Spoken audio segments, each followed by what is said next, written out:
guys, I'm Leena and welcome back. I'm sure our continuous series of videos on personal interviews and bench test preparation is helping you guys demystify your US dental school admission process. And if it's a yes, subscribe to our YouTube channel and like the page on Facebook to not miss any relevant information that we are providing. Today, I'm here to take you all one step further towards the acceptance at your dream dental school. How? I'm going to talk about writing exercises that some of the schools take as a part of their evaluation.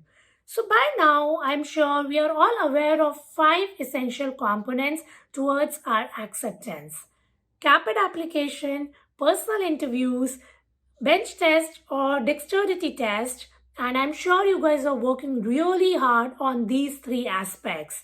But the most hidden ones are OSCEs and writing exercises. So, what are writing exercises and why school really conduct them? Do they want to check your writing skills in English, or do they want to test your clinical knowledge, as in what I call dental or clinical interviews? Short answer, both. So, talking about the non clinical exercises, they not just check your communication skills but also reflects overall personality based on different categories. And before I talk about what those categories are, let me uncover the clinical interviews for you. So, schools like Oklahoma, Alabama, UNLV, Western ask you clinical questions to check your approach to clinical cases in dentistry. And the good news to it is, with my team of skilled dentists, I have made those clinical courses according to your school specific needs. In our website, when you'll click clinical course, you will be redirected to lms.capitsimplified.com. Once you'll scroll through, you'll see the most contemplated course for your clinical interview needs. And first thing you need to know is radiographic interpretation. Our course teaches you basics of all type of radiographs and then identification of different oral pathologies. For instance, radiolucent or radioopaque lesions, and how to differentiate between the two same types of radiolucent or two same type of radioopaque lesions. When you'll move forward, you'll see lectures on endodontic diagnosis, ghost images, and much more. There are 7 cases given to you with patient history and additional investigations to help you reach your radiographic diagnosis. As you can see, this is a 3-hour course followed by multiple mock tests for self-evaluation. Now, once we know radiographic interpretation with provided clinical signs and symptoms of the patient, other investigations, and patient history, what we need to do? We need to diagnose an oral disease, right? So here's the another part of this clinical course lecture, that's clinical diagnosis. You can see, you will learn white and red lesions of oral cavity, teeth abnormalities, the blue lesions, denture related problems, etc. And the next part is treatment planning. This course teaches you to apply all this knowledge, all this acquired knowledge, and provide efficient treatment options for a case. How it is structured, we have explained different phases like acute phase, disease control phase, definitive phase, maintenance phase, and how to frame your cases like perio cases, Sjogren syndromes, your endo cases in these respective phases. The second part of the lecture is around 4 hours and again followed by multiple mock tests as revision. You can complete this course in 7 hours. Now, coming to one of the most important and popular course of our team is removable partial denture. It is a series of lecture disclosing indications, purpose, classification, applicate rules of removable partial denture, and even its planning according to different cases. For example, schools like SIU, Iowa, are really intense on RPD planning. They're going to give you a cast and ask you to design a removable partial denture on that. So, for that, you need this course. With all this, we also got you covered with OSCE preparation, that is Objective Structured Clinical Examination. So, we compiled 5 OSCE tests with the experience of past 3 years with different candidates. We have bundled them with the radiographic interpretation and have left it separate also for you to access as you need. Let's circle back to next half of our writing exercises, that is non-clinical essays.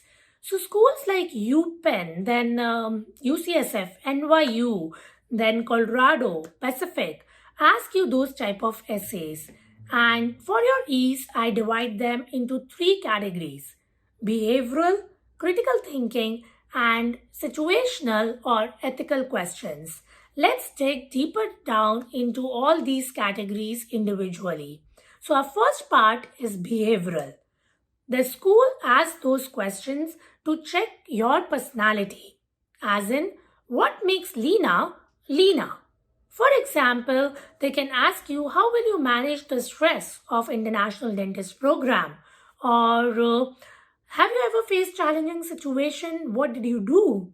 Or tell us about an experience when you were adapted to diversified culture.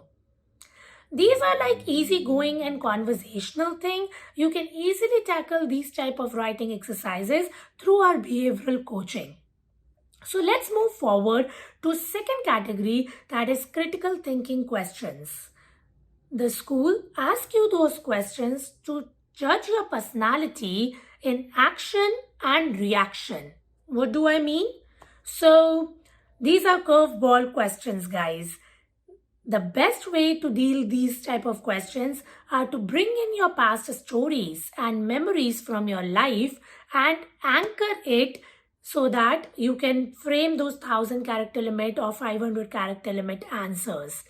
For example, um, what do you prefer? Empathy or sympathy? Or in a class, would you like to be hated and unique, or ordinary and loved? Isn't it a spectacular way of judging you? Yes, and that's why you need an approach to answer these questions. My approach is SPAR. It's PAR: problem, action, and result. So how I deal with these type of questions is, I'll think of a problem and I'll try and get into my time that anchors the same situation. And then what did I do in that situation? That's action. And what was the result? As in how that overall situation changed me as a person. If you like it, you can follow. And if you want me to evaluate your writing exercises, you can do it through a service. The link is given in the description. Now, let's move forward to the third and the last category in your non-clinical essays. That's ethical or situational based questions. So, school judge you on the basis of your morals and principles and how you put them together in an answer based on your ethical principles. Mostly, this is how ethical scenarios come in picture. For example, they might ask you, have you ever seen badly done restoration in patient's mouth? What did you do? Or your friend plans to drop a dental school program due to stress. Would you stop him? And the best way to answer these type of questions is to relate your answer with ethical principles. Now, I'm sure you guys must have learned all those principles: veracity, beneficence, non-maleficence during your national board preparation. But do you guys really know how to apply that information to answer holistically? I have created a framework to represent your morals and principles in a right way in front of admission committee. And here's the course. Let me show you. So the same way at LMS, when you will go, you will see my ethical scenarios course here.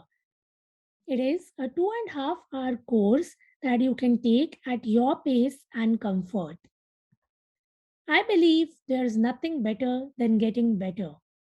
And if you agree, then this course is your solution to all ethical case interviews. You will learn about ethics, about unethical issues, about the decision making framework, how to put your answers depending on your morals and principle into that framework, and 5 self-practice tests. Now, let me answer few of the questions you might have. Are you thinking, why should I take these clinical courses and not live webinars? It is for a simple reason that these courses entail so much of detail and they are so comprehensive that they require a foundational knowledge that you learn over a period of 5 years. In fact, our team has invested 6 months of time to make it as inclusive as possible. And we didn't want you to miss a slightest information which is possible otherwise. Then you might ask me, when should I take these courses? I would say as soon as you finish your application. If you have applied to any of these aforementioned schools, don't wait for an invite, rather try for converting this invite into an acceptance, because schools send invites just a few weeks before to the exams, and at that time there is high tendency you'll underlook writing exercise because of your personal interviews and bench test. Don't do that. Why? Because this is the copy of paper that school's gonna refer to remember you. You better make it worthy. This is all, guys, for today. I hope I answered most of your questions about writing exercises. If you have any more, do ping our team. I'll get back to you. Till then, rooting for you, Dr. Leena from Capit Simplified.